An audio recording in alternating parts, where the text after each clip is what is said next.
특히 최근에 온라인 가상자산을 통한 마약 거래가 대폭적으로 증가하고 있는데요. 다크웹 알고 있나요? 예. 네, 다크웹이나 가상자산을 이용한 마약 거래 범죄자는 2019년에 82명에서 지난해에는 748명으로 무려 812%가 급증했습니다. 신종 마약은 물론이고 마약 사범과 사용량이 이렇게 급증하고 있는데 어떤 특별 대책을 강구하고 있죠? 저희가 마약 특화 정보원 23명을 운영하고 있고 다크웹 우범 정보 수집 분석 교육도 실시를 하고 있습니다. 그런데 관세청 AI 엑스라이 판독 시스템 구축 사업 추진 과정에서 관세청 공무원과 사업 입찰 업체 사이의 유착 의혹으로 현재 수사가 진행 중인 거 알고 있습니까? 예.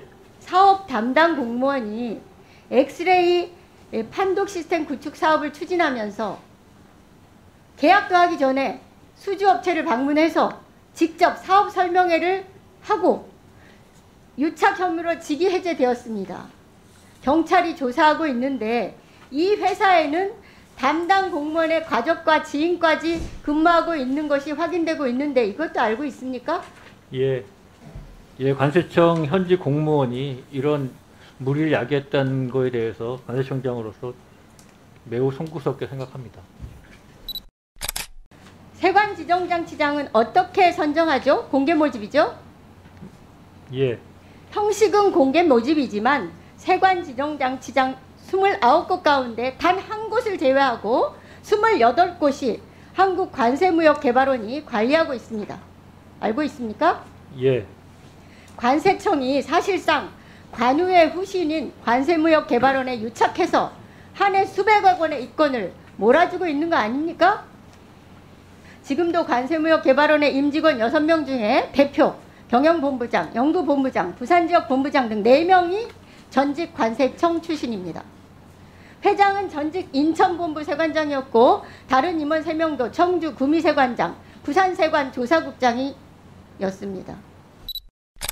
시범 운영한 2018년에는 300시간을 운영하더니 정식 도입된 작년에는 1년 내내 겨우 하루 정도인 26시간밖에 운영을 안 했어요. 운영도 안 했는데 뭘 적발 실적이 있겠습니까? 안 그렇습니까?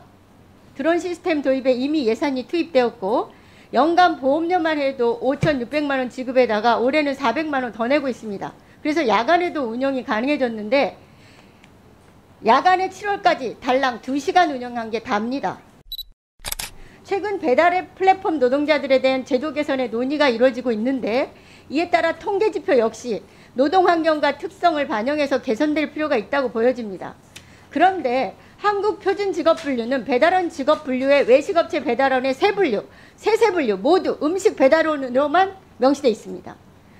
배달앱 사용 및 플랫폼 노동자의 증가에 따라서 근로조건과 환경에 맞춰서 통계 분류 및 기준 또한 세부적으로 개선시켜야 된다고 봅니다.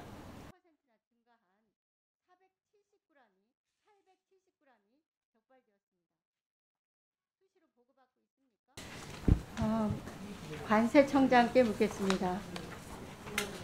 마약 수입과 단속 관련한 문제를 지적하겠는데요. 최근 5년간 마약류 단속 현황은 코로나 발생한 지난해를 제외하고 계속 가파르게 증가를 하고 있습니다. 특히 올해는 더 많이 증폭하고 있는데요. 단속 건수는 721건이고 총 마약의 양도 작년 대비 무려 486%나 증가한 870g이 적발되었습니다. 수시로 보고받고 있습니까? 예. 그런데 마약 반입 경로는 항공여행자, 해상여행자, 특송화물 등보다는 수출입 화물, 선원, 불상 등 점점 다양한 기타 경로가 전체 반입 물량의 무려 82%를 차지하고 있습니다. 이에 대해서 무슨 생각을 합니까? 의원님 말씀하신 것처럼 해외 여행객이 줄어든 대신에 특송 물품이 굉장히 증가하고 있습니다. 그 관련해서 마약류 증가도 개연성이 높아 있다고 판단하고 있고요. 저희가 단속에 전력을 다하고 있습니다. 특히 최근에 온라인 가상자산을 통한 마약 거래가 대폭적으로 증가하고 있는데요. 다크웹 알고 있나요? 예. 네, 다크웹이나 가상자산을 이용한 마약 거래 범죄자는 2019년에 82명에서 지난해에는 748명으로 무려 812%가 급증했습니다. 코로나 사태가 온라인 마약 거래를 급증시키고 있는 거죠. 신종 마약에 대해서는 알고 계시나요? 예. MDMA, LSD, GHB 등 신종 마약 단속 역시 매년 증가하고 있는데 올해 8월 말 기준 거래액은 지난해보다 2배 이상 증가했습니다. 국립과학수사원의 약물 사용 성범죄 감정 의뢰 건수 역시 코로나가 발생한 지난해를 제외하고는 해마다 늘어나고 있는데요. 장혜영 의원도 지적했지만 성범죄에 악용되는 마약으로 소위 물뽕이라고 알려진 GHB, 케타민 등 전체 신종 마약 3분의 1이 물뽕 마약이 차지하고 있습니다. 신종 마약은 물론이고 마약 사범과 사용량이 이렇게 급증하고 있는데 어떤 특별 대책을 강구하고 있죠? 예, 아까 장 의원님 질문에 저희 답변을 좀 드렸는데요. 의원님 말씀하신 그 다크웹 등 관련해 가지고는 저희가 마약 특화정보원 23명을 운영하고 있고 다크웹 우범정보 수집 분석 교육도 실시를 하고 있습니다. 그리고 마약 탐지기라던가 3D 엑스레이 등 그 신종 검색 장비도 지속 확충을 하고 있고 인력 증원도 추진을 하고 있습니다.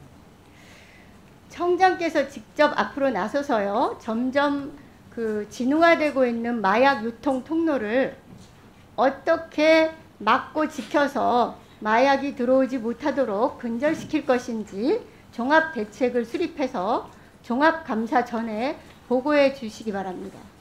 예, 그렇게 하겠습니다. 다음은 관세청 공무원과 관세청 출신들이 만든 사업수주 업체의 유착 의혹에 대해서 지적하겠습니다. 관세청은 67억 원을 들여서 마약 및 불법 물품에 대한 단속 역량 강화와 세관 특송센터의 AI 판독 기술을 적용시키는 인공지능 엑스레이 판독 시스템 구축 사업을 진행하고 있죠? 예. 그런데 관세청 AI 엑스레이 판독 시스템 구축 사업 추진 과정에서 관세청 공무원과 사업 입찰 업체 사이의 유착 의혹으로 현재 수사가 진행 중인 거 알고 있습니까? 예.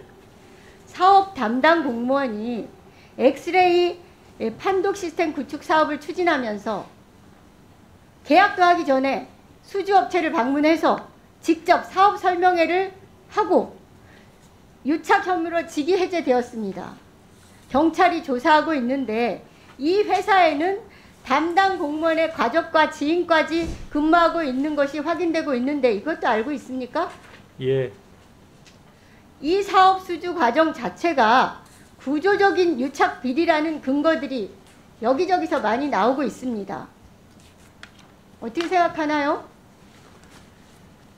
예, 그 의원님 말씀하신 사건은 관세청에서 자체 인지해서 수사를 해가지고 경찰에 고발 의뢰한 사안입니다. 근데 분명히 잘못이 있었다고 판단을 하고 있고요. 다만 일부에서 지적하는 것처럼 어떤 조직적인 문화가 작용한 것은 아니라고 생각을 하고 있습니다. 그래요? 그렇지 않다는 것을 지금부터 제가 제기할게요. 1, 2단계 사업을 수행하던 회사 대표는 전직 관세청 부이사장입니다. 이사는 전직 관세청 계약직 직원이었습니다. 그런데도 구조적인 유착이 아니에요? 인공지능 전문가들을 중심으로 기술력을 갖춰야 될 회사에 전직 관세청 고위 공무원과 직원이 각각 대표와 이사로 있는 것에 대해서 청장은 아직도 구조적인 유착이 아니라는 확신을 갖고 있는 거예요? 이 부분에 잠깐 설명을 드리겠습니다. 그 AXA 개발 관련해 가지고는 그 사업자 선정은 의원님 아시는 것처럼 조달청 주관으로 해서 기술평가와 자격평가를 거쳐 선정이 됩니다. 근데 그 공교롭게도 그 업체에 관세청 퇴직자가 대표와 이사로 있었다는 게 지금 문제가 되고 있는 것 같은데요. 당시 제가 파악하기로는 이 평가할 때 그 업체에 그런 관세청 퇴직 직원들이 있었다는 것을 알지 못했다고 제가 보고받았습니다. 관세청 고위 관료 출신이 만든 회사는 당연히 밀어줘야 됩니까? 그렇지 않습니다. 사업 입찰 과정에서 전문성과 마약과 불법 물품 단속 AI 판도 기술에 대한 전반적인 수행 능력에 대해서 깊이 있게 검토는 했어요? 의문이 많거든요. 관세청장께서는 이게 구조적인 유착이 아니라고 말씀을 하고 싶겠지만 평가 과정에서의 비위는 없었나요? 이 과정만 보더라도 문제가 많습니다. 이런 공무원 개인이 이 같은 행위를 시도할 수 있는 것 자체가 관세청의 입찰 시스템의 문제가 허술하다는 걸 보여주고 있다고 보여주거든요. 예, 의원님 말씀하신 것처럼 그런 문제의 소지가 있다고 판단이 돼서 저희가 그 경찰에 고발을 했고요. 수사 중인 그 결과에 따라서 저희가 엄중 조치할 예정입니다. 그리고 또 하나 자체적으로도 그 기술 평가에 대해서 전원 외부위원으로 교체를 했습니다. 금년 초에 교체했다는 말씀을 드립니다. 이러한 그 사태에 대해서 국민들은 어떻게 평가할 것 같아요? 계속 말씀을 드리지만 달리 국민들은 어떻게 평가할 것 같아요? 예, 관세청 현지 공무원이 이런 무리를 야기했다는 거에 대해서 관세청장으로서 매우 송구스럽게 생각합니다. 네. 청장께서 진로 심사 단계에서부터 시스템을 제대로 점검해서 앞으로 이런 사태가 발생하지 않도록 세부적인 특단의 계획을 수립해서 종합감사전에 보고해 주시기 바랍니다. 예, 그렇게 하겠습니다. 네, 수고하셨습니다. 다음으로 박형수 의원님 질의해 주시기 바랍니다. 네, 그 관세청장께 묻겠습니다. 오랫동안 관세청 출신들이 좌우하는 한국관세무역개발원의 사업 독점 등 관피아 문제가 여전히 계속적으로 문제가 되고 있는데요. 관세청 출신의 동호회인 관우회가 형식적으로는 해체되었지만 관우회 임원과 사업 등은 고스란히 한국관세무역개발원으로 이름만 바꿔서 운영되고 있습니다. 인정하시나요? 예, 관세무역개발원이 관우회에서 비롯된 건 알고 있습니다.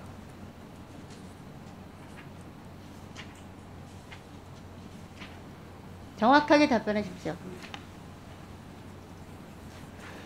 의원님 말씀하신 대로 관우회가 관세무역개발원으로 그 전신이었다는 건 알고 있습니다. 네. 관세무역개발원 수입은 한 해 얼마나 되는지 아십니까? 작년에 374억 원이었습니다. 청장은 개발원이 본래의 목적에 맞게 잘 운영되고 있다고 확신합니까?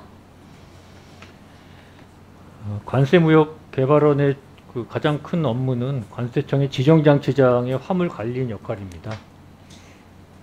제대로 역할을 하고 있지 못하다라고 보여지는데요. 관세무역개발원은 관세무역에 관한 조사 연구와 동향 및 정보의 체계적 수집 분석 등 관세 전문 기관을 표방하고 있습니다. 그런데 관세무역개발원의 최근 5년간 관세청으로부터 받은 연구 조사는 총 14건으로 한 해 평균 3건도 안 됩니다. 관세무역개발원의 최근 5년간 총 수익은 1,400억 정도 되는데요. 매년 증가하고 있는 추세입니다. 이 중에 대부분은 말씀하신 대로 세관 지정장치장 운영 수입으로 지난해만 보더라도 개발원 전체 수입의 91%나 됩니다. 세관 지정장치장은 어떻게 선정하죠? 공개 모집이죠? 예. 형식은 공개 모집이지만 세관 지정장치장 29곳 가운데 단 한 곳을 제외하고 28곳이 한국관세무역개발원이 관리하고 있습니다. 알고 있습니까? 예. 관세청이 사실상 관우의 후신인 관세무역개발원에 유착해서 한 해 수백억 원의 이권을 몰아주고 있는 거 아닙니까? 답변해 보세요. 예, 의원님, 그 제가 파악하기로는 꼭 그게 맞다라고 말씀드리기는 어려운 것 같고요. 그래요. 예. 제가 그런 유착 의혹을 제기하겠습니다. 지금도 관세무역개발원의 임직원 6명 중에 대표, 경영본부장, 연구본부장, 부산지역본부장 등 4명이 전직 관세청 출신입니다. 회장은 전직 인천본부 세관장이었고 다른 임원 3명도 청주 구미세관장, 부산세관 조사국장이었습니다. 관세청장, 관외부터 지금까지 관세청 출신들이 만든 회사 관피아들에게 관세청 일감 몰아주기로 이권을 챙겨주고 있어서 논란이 끊이지 않고 있는데요. 일반 국민이라면 이런 관세청의 행태에 대해서 무슨 생각을 할 것 같습니까? 예, 의원님 말씀하신 취지는 저 충분히 이해가 되는데요. 다만 이게 관세무역 개발원이 취지를 이해하시라는 말이 아니고요. 일반 국민들은 이런 행태에 대해서 어떤 생각을 할 거냐고 할 것 같냐고 물었습니다. 이렇게 조금만 설명을 드리겠습니다. 아까 말씀드린 것처럼 관세무역 개발원이 하고 있는 지정장치장의 화물 관리한 역할이 묻는 거에 답변해 주시죠. 그러니까 관세행정의 어느 정도 그 전문성을 요하는 업무이다 보니까 이게 공개 경쟁 입찰 방식으로 그 사업자 선정하는 경우 하더라도 이 관세무역 개발원이 다수 선정된 것으로 이해하고 있습니다. 지금 답변하는 내용으로 보면은요. 지금까지처럼 관세청 퇴직 공무원들의 자리 보전, 관피아 주도의 개발원의 일감을 계속 몰아주겠다라는 의도로 읽혀집니다. 그렇진 않습니다. 관세무역 개발원의 인사와 사업 독과점은 수익성만의 문제가 아니고요. 공정성의 문제가 있습니다. 그 점을 명심하시고요. 지금과 같이 독점적 시스템이 지속될 경우에 사업의 형평성은 물론이고 개발원 업무 역량도 모두 답보될 수 없다고 생각합니다. 지정장치장 운영의 권역별 배분 및 더 많은 법인의 참여와 인사 독점 문제 해소 등 공정경쟁 시스템이 구축될 수 있도록 관세청의 명예를 위해서 청장이 직접 나서서 이를 근절시킬 수 있는 특단의 조치를 강구할 것을 촉구합니다. 이에 대해서 답변해 주시죠. 예, 의원님께서 우려하시는 바가 없도록 합리적 개선 방안을 검토해 보겠습니다. 검토하겠습니까? 마련해야 되는 거 아닙니까? 구체적으로? 제가 아직 검토를 못한 상태에서 마련한다고 단정적으로 답변드리기 어렵고요. 검토를 해보고 가급적이면은 의원님 말씀의 취지에 부합하는 방향으로 해보겠습니다. 관세청 차원의 구체적인 대안을 의혹을 해소할 수 있는 대응 방안을 수립하셔서 종합감사 전에 제출해 주시기 바랍니다. 예, 검토해서 보고드리겠습니다. 양경숙 의원님 수고하셨습니다. 이어서 박형수 의원님 질의하시겠습니다. 네, 고생들 많으십니다. 관세청장께 묻겠습니다. 세계적으로 드론을 이용한 항만 감시 체제가 활성화되고 있는 가운데 관세청 역시 드론을 활용한 공항 항만 감시 계획을 추진했는데요. 2018년 드론을 시범 운영하였고 현재 총 14대의 드론과 통합 관제 시스템을 정식으로 도입하고 있죠. 맞죠? 예, 그렇습니다. 네. 인천 부산세관에 10억 원의 예산을 투입해서 드론 및 통합 관제 시스템을 구축해서 통관 업무를 지원하고 있고 또 활용하고 있다는데요. 인천 부산세관이 드론 정식 도입 후에 2년간 위법행위 적발 건수가 한 건도 없습니다. 그렇죠? 예, 시범 운영한 2018년에는 300시간을 운영하더니 정식 도입된 작년에는 1년 내내 겨우 하루 정도인 26시간밖에 운영을 안 했어요. 운영도 안 했는데 뭘 적발 실적이 있겠습니까? 안 그렇습니까? 그래요, 안 그래요? 예, 현재 세관의 월 최소 드론 운용 기준도 없던데요. 올해부터는 월 2시간 이상 운용을 독려하겠다 이러고 있습니다. 맞죠? 예, 관세청의 계획대로라고 하면 연간 24시간 정도 운영을 독려하겠다는 것인데요. 드론 시스템 도입에 이미 예산이 투입되었고 연간 보험료만 해도 5,600만 원 지급에다가 올해는 400만 원 더 내고 있습니다. 그래서 야간에도 운영이 가능해졌는데 야간에 7월까지 달랑 2시간 운영한 게 답니다.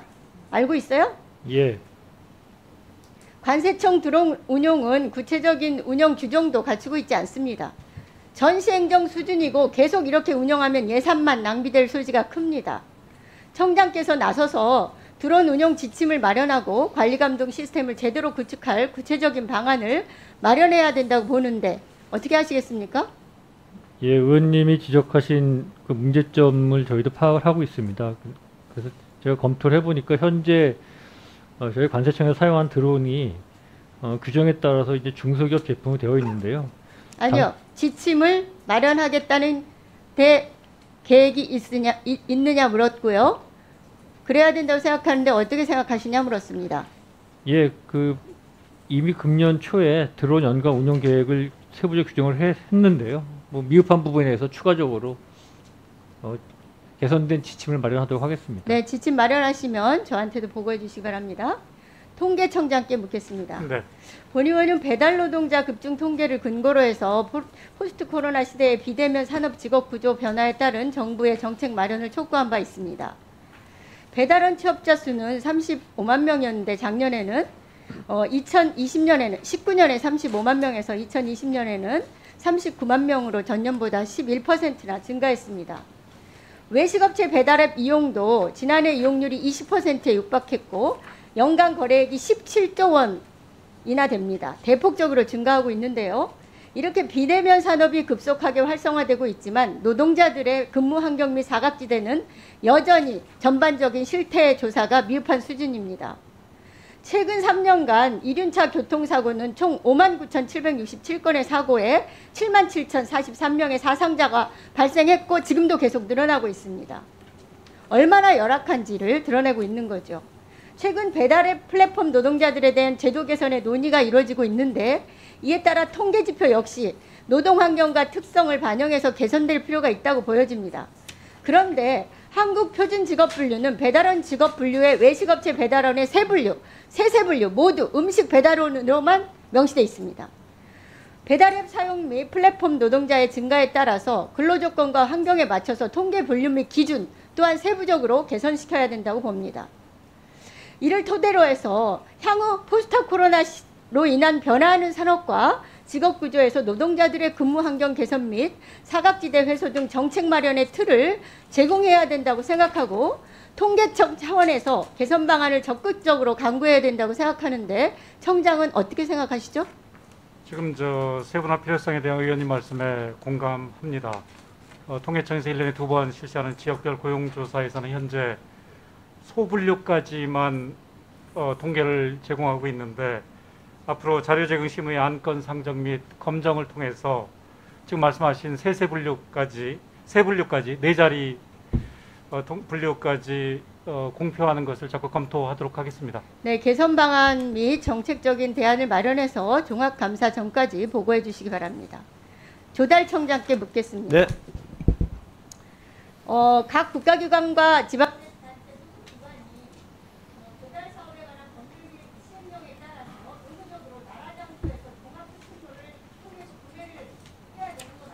네.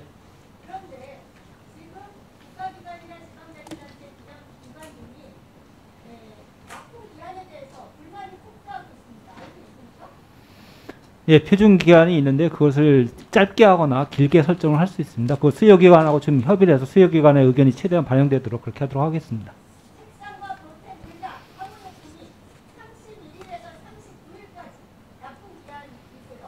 마스크 손 소독제는 10일에서 20일입니다. 이렇게 늦어갈 수 되겠어요? 온라인 쇼핑몰에서 물건 사면은 일주일 이내면 다 배달됩니다. 너무 긴 거 아니에요? 예, 앞으로 네. 납품 기한을 최대한 줄일 수 있는 방안을 구체적으로 마련해야 된다고 생각하는데 어떻게 생각합니까? 예, 우선 납품기한 조금 전에 말씀드린 것처럼 수요기관과 협의를 해서 더 짧게 줄일 수 있습니다. 그리고 또 어떤 경우는 또 늘릴 수도 있고 그 최대한 수요기관의 요청을 좀 반영해서 저희가 운영하고 있다는 말씀 드리고요. 그다음 예. 예, 알겠습니다. 양경숙 의원님 수고하셨습니다. 이어서 박형수 의원님 질의하시겠습니다.